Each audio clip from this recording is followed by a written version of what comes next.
Ernesto চে Guevara বিংশ শতাব্দীর অন্যতম দীর্ঘস্থায়ী জনপ্রিয় ব্যক্তিদের একজন, যিনি সাম্রাজ্যবাদ বিরোধী, বিদ্রোহ, আত্মত্যাগ এবং আদর্শবাদের এক রোম্যান্টিক। চের যাত্রা একজন সামরিক কমান্ডারের জন্য সাধারণ ছিল না। তার বিবর্তন ঘটেছিল বেশ কয়েকটি স্বতন্ত্র অধ্যায়ে। আর্নেস্তো চে গুয়েভারা আর্জেন্টাইন এক মধ্যবিত্ত পরিবারে তার জন্ম। বুয়েনস আইরেসে তিনি চিকিৎসাশাস্ত্র অধ্যয়ন করেন। বাল্যকাল থেকে তিনি অ্যাজমাতে আক্রান্ত ছিলেন এবং সাহিত্যের প্রতি ছিলেন তীব্র অনুরাগী। চিকিৎসাশাস্ত্র অধ্যয়ন শেষে তিনি তার মোটরসাইকেল নিয়ে বেরিয়ে পড়েন দক্ষিণ আমেরিকা ঘুরে বেড়াতে। তার এই সময়টা দ্য মোটরসাইকেল ডায়েরিজ নামে বিখ্যাত।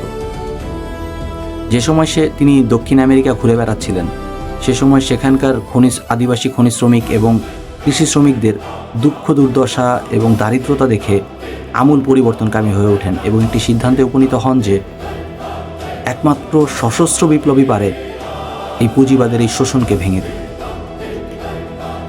ফিদেল ক্যাস্ট্রো ও রাহুল ক্যাস্ট্রোর সাথে তার সাক্ষাৎ হয় মেক্সিকো সিটিতে। 26 জুলাই তিনি ফিদেল ক্যাস্ট্রোর সাথে যোগ দেন চিকিৎসক হিসেবে এবং খুব দ্রুতই তিনি পদোন্নতি পান সামরিক কমান্ডার হিসেবে।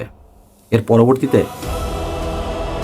কিউবার স্বৈরশাসক বাতিস্তাকে পতনের পিছনে তার একটি নির্ণায়ক ভূমিকা রয়েছে।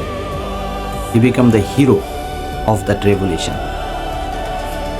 পরবর্তীতে তিনি কিউবান অর্থমন্ত্রী এবং কেন্দ্রীয় ব্যাংকের প্রধান হিসেবে দায়িত্ব পালন করেন, যেখানে তিনি কিউবার অর্থনীতিকে শিল্পায়নের দিকে ধাবিত করার চেষ্টা করেন এবং নিউম্যান কনসেপ্টের পক্ষে সমর্থন জানান। যেই কনসেপ্টে বোঝানো হয় একজন মানুষ বস্তুগত সম্পদের চাইতে নৈতিক দিক থেকে অনেক বেশি উন্নত হবে। আমলাতন্ত্রে অতৃপ্ত হয়ে তিনি কিউবা ত্যাগ করেন এবং পরবর্তীতে তিনি গেরিলা যুদ্ধ কৌশল রপ্তানির চিন্তা করেন এবং কঙ্গোতে যান। কঙ্গোতে একটি ব্যর্থ অভিযানের পর তিনি বলিভিয়ায় আসেন।